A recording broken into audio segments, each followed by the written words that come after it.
Tonight's headline has the internet holding its breath. At 67, the tragedy of Ice-T is beyond heartbreaking, if the rumors are even half true. Multiple unconfirmed reports claim the hip-hop legend is facing a perfect storm of private battles, industry backlash, and a family rift that no one saw coming. We're not saying this happened. We're saying this is what's being whispered, and the whispers are getting louder. Fans are shocked. Emotions ran high at a late-night gathering, and insiders say a tense exchange ended with a door slamming and phones going dark. Was it a showdown over legacy, a dispute over money, or the one thing that hurts the most, trust? Allegations swirl that a long-buried feud has resurfaced just as new projects were taking shape, pulling old friends into new corners and leaving the family divided. In one version of events, Ice-T's voice breaks as he says, "I've carried this weight for decades." In another, a confidant fires back, "And now it's carrying you." The truth? Unclear. The stakes? Enormous. Tonight we walk you through the claims, the reactions, and the questions no one wants to ask out loud. This is commentary on emerging chatter, not a verdict. But the timeline is explosive, and the fallout could be even bigger. It started quietly, the kind of silence that doesn't come from peace, but from the weight of too many things left unsaid. Those close to Ice claim that his home in New Jersey, usually filled with laughter and music, had recently turned into a house of tension. There were arguments behind closed doors, muffled voices late at night, and a feeling that something was falling apart from within.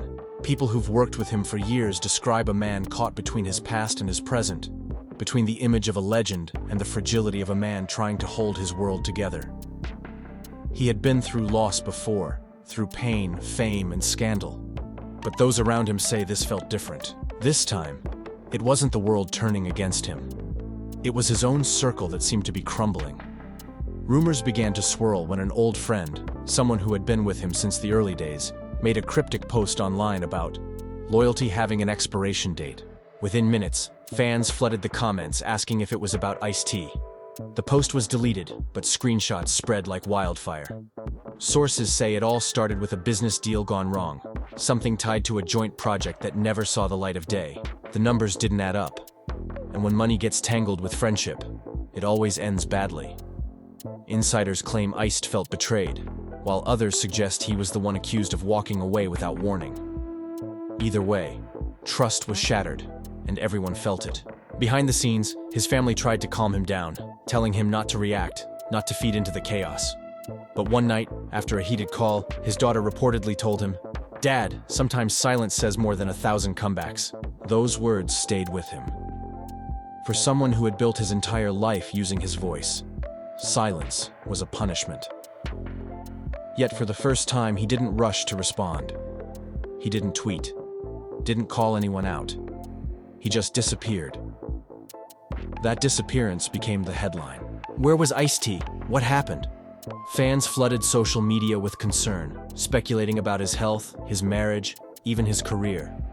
One rumor claimed he was working on a secret project to tell his story his way. Another said he had walked out of an important studio session, leaving producers stunned. An anonymous insider hinted that he was tired of being the brand and wanted to feel human again. If that's true, it wouldn't be the first time he'd walked away from the spotlight to protect his peace. But the industry doesn't like silence. It thrives on noise. And when Ice stopped speaking, others started speaking for him. Former collaborators resurfaced, some defending him, others hinting at secrets best left buried. One producer described him as the most loyal man until you cross him, while another said he's loyal until loyalty stops paying. Everyone had an opinion, but no one had the full story. A close friend reportedly tried to reach out, saying, "Bro, don't let them rewrite your story." But by then, Ice had already withdrawn. He spent days alone, surrounded by old notebooks and unreleased lyrics, trying to piece together how everything had gotten so complicated. For a man who built an empire on confidence, doubt had become a stranger in his home. Friends say he stopped sleeping, often staring at the wall for hours, lost in memories of simpler times. That's when the strange call came in. Someone from his past, a name not heard in years, reached out, claiming to have information that could clear everything. It sounded like bait, the kind of call that promises answers but only leads to more trouble. Still, curiosity got the best of him. He agreed to meet. What happened that night remains a mystery, but by morning, another rumor was born. That a private recording existed of a conversation that could change how people saw him forever. No one knew what it contained, and yet everyone was already talking about it. In the days that followed, reporters began circling again. One outlet claimed to have insider access, hinting at a documentary that might expose the hidden chapter of his legacy. Others dismissed it as gossip, but the damage was done. Fans were torn. Half believed it was another attack to discredit him. The other half wanted to know what was being hidden. As the story spread, Ice's silence became louder than any statement he could have made. Those closest to him say that's when his family finally confronted him. One witness recalls a tense dinner where emotions ran high. Someone raised their voice, accusing him of letting pride destroy what they had built together. He sat quietly, for a long time before saying, "You all see the man, but none of you remember the boy who had no one." It wasn't anger. It was exhaustion, a reminder that behind the fame and fortune stood the same orphan child still learning how to trust. The room fell silent. No one dared to speak. But that silence didn't bring peace. It brought realization. Whatever had been broken between him and those around him couldn't be fixed with apologies. The old wounds had been reopened, and no one knew how deep they went. Somewhere between family and fame, Ice-T had lost the balance that once kept him grounded. And as the night ended, one thing became clear. This wasn't just a bad week or a rumor gone wrong. It was the beginning of something far heavier. As he left the table, his reflection caught in the window. Tired eyes, worn hands, and a faint shadow of the man who once made the world listen. The legend was still there, but the fire had dimmed. And those watching him walk away couldn't help but wonder if this time, he wasn't walking towards something new, but away from everything he'd ever known. The following morning felt like a pause between storms. The sky outside his house was gray, heavy with rain that never quite fell. And inside, Ice-T moved like a man caught between memories and headlines. The phone wouldn't stop buzzing. Messages from friends, old collaborators, journalists, even distant relatives poured in, each one asking for clarity, each one pretending to care. He didn't answer any of them. It wasn't silence out of pride anymore. It was survival. He knew that every word he said could be twisted. Every breath could become a quote taken out of context. He had learned the hard way that once the machine starts spinning, it doesn't stop until it has chewed up everything in its path. That afternoon, his closest confidant, an old music partner named Marcus, showed up uninvited. Marcus had been there since the early days, the kind of friend who could walk into a room without knocking. But this time, Ice didn't smile when he saw him. The air was thick with unspoken things. Marcus dropped a manila folder on the table and said quietly, "You need to see this." Inside were printed screenshots, articles, and leaked texts, all part of a growing online theory that painted Ice-T as the mastermind of a financial scheme tied to a canceled tour. It was the kind of rumor that spreads faster than truth ever could. Ice stared at the papers, his jaw tightening. "This is garbage," he muttered. Marcus didn't disagree, but his face said something else. "Yeah, but it's garbage people are starting to believe." They both knew how it worked. Perception was reality, and reality didn't stand a chance once the internet picked a side. He leaned back in his chair, rubbing his temples. After all these years, this is what it comes down to? Marcus sighed, sitting across from him. "You built your name on defiance. People loved you for it. Now they're trying to use that same defiance against you." For a long moment, neither spoke. The only sound was the rain beginning to tap against the windows, soft but steady. Ice finally whispered, "They want me to break." Marcus nodded. "Yeah, and if you do, they'll call it proof. They'll call it proof." Later that night, Ice-T walked into his studio for the first time in weeks. The smell of old records, dust, and cables filled the air. Everything looked the same, yet nothing felt familiar. He sat in front of the microphone, eyes closed, and let the quiet stretch out. When he finally spoke, his voice cracked. Not from weakness, but from the weight of everything unspoken. "You want truth?" he said softly to no one in particular. "Truth's just the part of the story that hurts the most." A few days passed, and then came another twist. A video appeared online, supposedly recorded years ago, showing him in a heated argument backstage with a promoter. The clip was short, just 30 seconds, but enough to reignite the fire. Headlines screamed about his explosive temper. Fans debated whether it was real or edited, and once again, his name climbed the trending lists for all the wrong reasons. His wife Coco tried to reach him, pleading, "You can't just shut down, you need to speak." But Ice shook his head. "The moment I explain, they'll twist it into something else. I'd rather let the silence make them wonder." She stared at him, tears in her eyes. "But silence makes people forget." He looked back at her, voice low. "Then maybe forgetting me is better than destroying me." It was a chilling moment. A man who once built an empire out of words, now choosing none at all. Friends who visited said the house felt like a museum. His awards still gleamed under soft lights, but they didn't feel like achievements anymore. They felt like reminders of what used to be. Meanwhile, the online theories grew darker. Some claimed the leaked recording from his secret meeting contained evidence of betrayal from within his own team.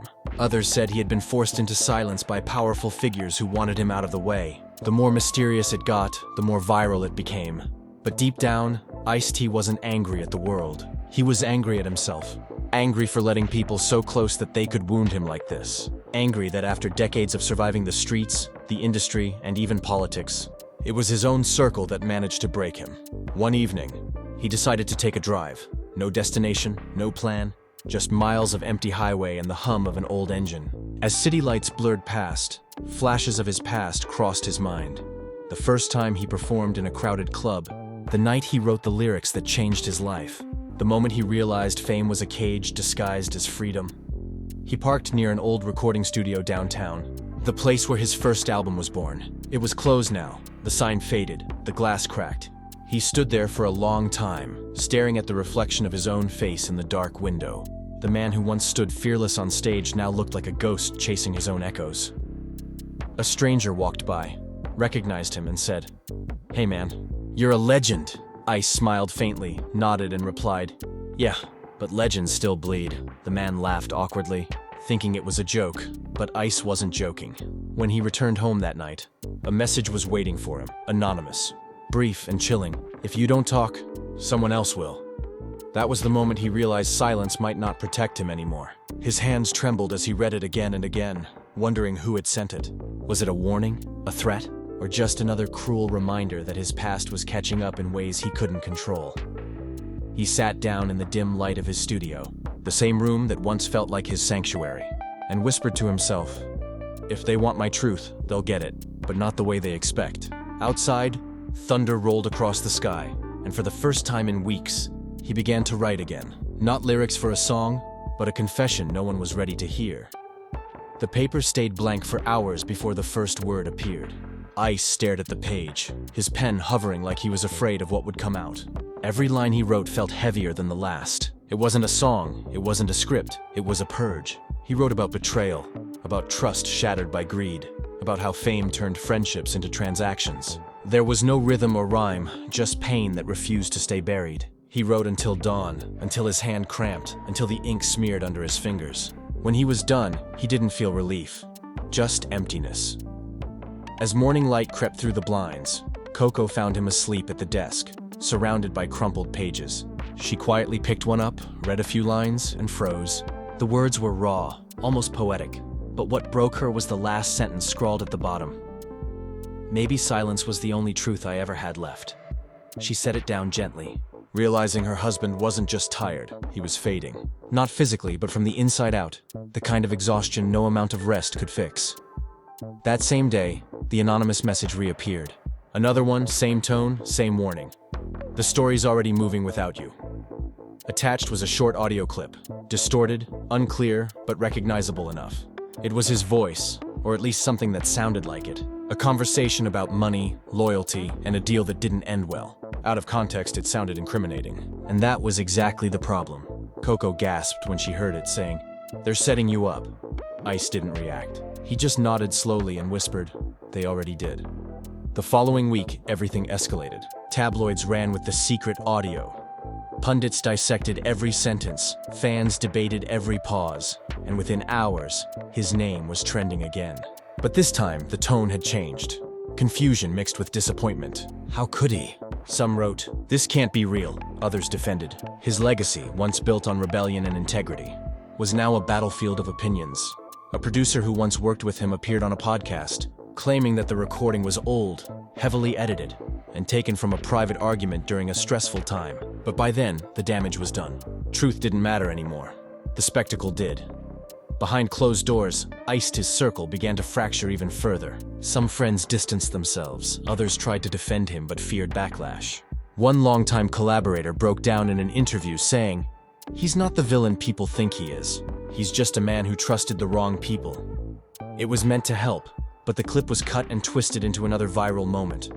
"He trusted the wrong people" became, "He can't be trusted." In the middle of it all, Ice-T vanished again. No social media, no public appearances, no interviews, only silence. Some claimed he left the city. Others swore they saw him walking alone at night, hoodie up, head down, like a shadow from his own story. An unconfirmed report said he was meeting privately with lawyers and old friends, trying to track down who leaked the audio. But even that search turned into another rumor. Then, unexpectedly, a live video surfaced one evening. The camera shook as someone recorded from a distance. A dimly lit warehouse, a familiar figure pacing back and forth, and a voice that sounded unmistakably like him. "They want me to play their game," he said, his tone steady but cold. "But I make my own rules." The clip was less than a minute long, but it hit millions of views overnight. Some thought it was staged. Others believed it was a secret response to everything happening. Whichever it was, it reignited the mystery. The internet went into overdrive, dissecting every frame, every shadow, every sound. One theory claimed the warehouse was from his old music video set. Another insisted it was part of a new project meant to expose the industry's manipulation tactics. Coco refused to comment publicly, but close friends said she looked both terrified and relieved. Terrified that the situation was spiraling, relieved that he was finally speaking, even in fragments. Meanwhile, journalists started digging into the people who could have leaked the audio. The deeper they went, the stranger it got. One name popped up, a former associate tied to the same failed deal that started everything. Someone Ice had once called a brother. When reporters reached him for comment, he laughed and said, "Ice taught me everything I know. Maybe I just learned too well." The betrayal hit like a bullet. Ice had trusted that man with his work, his money, and worse, his faith. He once said in an old interview, "In this business, loyalty is worth more than gold." Now that loyalty was the weapon used against him. He returned home late one night, drenched in rain, hands trembling. Coco met him at the door, tears already in her eyes. "You found out, didn't you?" she whispered. He nodded. "Yeah, and it hurts more because I saw it coming." She hugged him, but he didn't hug back. His eyes were empty, his body rigid, as if even comfort felt dangerous. The next day, he released a short post online, just 3 sentences. "I hear everything. I see everything. I'll speak when it's time." No hashtags, no explanations. Fans went wild. Was it a warning? A promise? A comeback? Nobody knew, but within hours, major outlets were covering it, speculating whether this was the calm before an even bigger storm.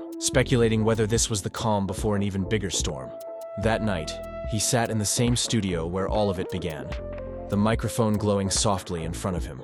His hand brushed the controls, his voice steady but low. "They wanted to write my ending," he said quietly, "but I've still got the pen." He pressed record, and whatever came next would not be a song for the charts. It would be a message, raw, painful, and dangerous. And somewhere deep down, even he didn't know if he was ready for what it would start. The red light on the recording panel flickered softly, and for a long time, Ice just stared at it. He wasn't sure if he wanted to talk or scream, confess or confront. But then slowly the words began to flow. "They think they can take pieces of my story and feed it back to me like lies," he said. His tone was calm, almost too calm, but I lived every second of it. I buried friends, I made mistakes, I paid my dues. Now they want to act like they discovered my truth for me. His voice broke slightly on that last line, and in the background, the faint hum of rain against the window gave the moment an eerie weight. He didn't name names, didn't accuse anyone directly, but the message was unmistakable. He spoke about loyalty, about the industry that chews people up and spits them out, about how fame isn't a crown, it's a leash. "When you stop being useful," he said, "they stop pretending to care." He paused for a moment, sighed and whispered, "And when you start speaking truth, they pretend you've gone mad." It was raw, uncomfortable, honest, the kind of speech that makes people hold their breath because they know it's real. even if they don't want to believe it. As soon as he stopped recording, he didn't listen to it again. He simply saved the file, titled it Last Session, and sent it to one person. A journalist he had trusted for years, someone known for telling stories others were too afraid to touch. Within 24 hours, the file leaked online. No music, no beat, just his voice. 3 minutes of unfiltered emotion. It spread faster than any track he'd ever released. Millions listened, dissecting every pause, every sigh. Fans called it haunting, powerful, heartbreaking. Critics called it a meltdown disguised as art. But everyone agreed on one thing. The legend had spoken, and the world was listening again. Still, the backlash wasn't over. The same outlets that once praised his honesty now called him unstable. They said he had crossed a line, that he sounded paranoid, that maybe he was trying to manipulate sympathy. Coco tried to shield him from the noise, deleting notifications, turning off the TV. But he found out anyway. Someone always sent a screenshot, a headline, a cruel comment. He'd look at them quietly, then tear the paper in half without saying a word. A week later, the same journalist who had received the file published an article titled "The Man Behind the Silence." It was long, detailed, and surprisingly compassionate. It painted a picture of a man who had spent decades fighting battles that most people couldn't even imagine. He isn't broken, the writer concluded. He's just tired of pretending to be unbreakable. The story went viral. Suddenly the tone shifted. People started defending him again, posting old clips of his interviews, sharing his quotes about perseverance. Hashtags calling him a survivor of his own legacy began trending. For the first time in months, the comments were filled with empathy instead of accusation. But fame has a cruel sense of humor. When the world finally started to understand him again, he didn't seem to care anymore. Those close to him say he began spending more time in his backyard, just sitting under the open sky for hours. Some days he'd hum old beats under his breath. Other days, he'd say nothing at all. One night, Coco found him watching an old video of himself performing in his prime. The crowd was screaming, the stage lights blinding, his energy electric. She sat beside him and asked softly, "Do you miss it?" He smiled faintly and said, "I miss the part where I believed it meant something." In the following weeks, a new rumor emerged that he was preparing a final project, something personal, something not meant for fame or money. Fans speculated it was a documentary. Others said a private memoir. But those close to him insisted it was something simpler. A goodbye letter in the form of music. Something only he could understand. He didn't deny it. When asked in a rare interview if he was retiring, he just said, "You can't retire from being who you are." Still, he kept writing. Late nights turned into dawns. Each lyric sounded less like defiance and more like reflection. He wrote about loss, time, forgiveness. One line that leaked from the studio sent chills through fans. "I used to fight for a voice. Now, I just want peace." On his 67th birthday, he made a quiet appearance at a local charity event. No entourage, no flash, just him and Coco. Reporters expected a statement, but he didn't give one. Instead, he shook hands, hugged fans, and thanked them softly for still remembering. Someone in the crowd shouted, "We love you!" And he smiled, replying, "Then love me enough to let me rest." It wasn't dramatic, just human, the kind of answer that felt like closure. Later that night, he returned home, sat alone in his studio one last time, and pressed play on the track he'd recorded weeks earlier. His voice filled the room, echoing back at him. Weary, honest, proud. He closed his eyes and whispered, "That's enough." The next morning, the file was released online by his team under the title Final Truth. No marketing, no fanfare, just a simple message. For everyone who's ever misunderstood silence. It instantly became one of the most shared audio pieces of the year, not because of controversy, but because it felt real, like a man finally laying his burdens down. And maybe that's the real tragedy. Not the rumors, not the betrayals, but the fact that even legends reach a point where they have nothing left to prove. The man who once shook the world with his words had chosen peace over noise. His legacy didn't end with a scandal or a song. It ended with a whisper, one that said everything fame never could. So what really happened behind those closed doors? Was it the final chapter of a legend's journey? Or just another twist in a story that refuses to end? Maybe it's both. Maybe the tragedy of Ice-T isn't about loss at all. Maybe it's about a man who finally stopped performing for a world that never stopped watching. The silence, the mystery, the emotion behind every look. It all leaves one haunting question hanging in the air. What does peace cost when your whole life was built on noise?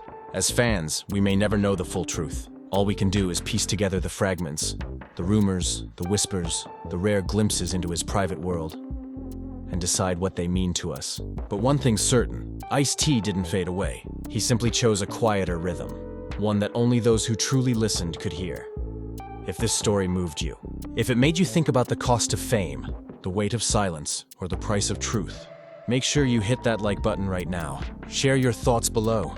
Do you think legends ever really get to rest? And don't forget to subscribe so you don't miss what's coming next, because the stories only get deeper from here. Stay tuned, stay curious, and remember, every silence has a story behind it. Every silence has a story behind it.